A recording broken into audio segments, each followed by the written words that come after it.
कलरहरू गरेर यस्तो धेरै ड्राई एन्ड्सहरू भएको थियो के हाँगा फाटेको कस्तो कस्तो नराम्रो देख्ने त्यस्तो भएको थियो अनि यसले चाहिँ होइन यस्तो ड्राई एन्ड्सहरूलाई चाहिँ कस्तो मजाले क्योर गरेको कि हुन्छ नि मैले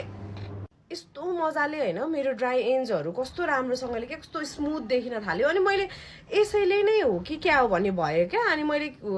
लाउँदै गएँ अहिलेसम्म धेरैचोटि चाहिँ लगाएको छैन 4-5 चोटि लगाएको छु तर यसले एकदमै नै राम्रो रिजल्ट दियो मेरो चाहिँ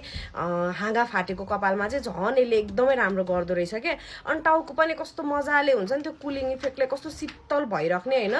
एकदमै मन पर्यो क्या अनि यो केश पाक भनेको चाहिँ अब मैले यो तेलहरूको बारेमा जानकारी राख्ने भएको भएर चाहिँ यो एकदमै हुन्छ नि मधुरो आँचमा जडीबुटीहरू सबैलाई एकदम मजाले आयुर्वेदिक हिसाबले पकाएर अनि तयार गरिएको तेल भन्ने चाहिँ मलाई थाहा छ अनि यसमा भएको इन्ग्रेडियन्टहरू पनि मलाई एकदमै राम्रो लाग्यो क्या सेसिमी ओइल छ हजुरको ब्ल्याक सिड ओइल छ रोजमेरी एक्सट्र्याक्ट छ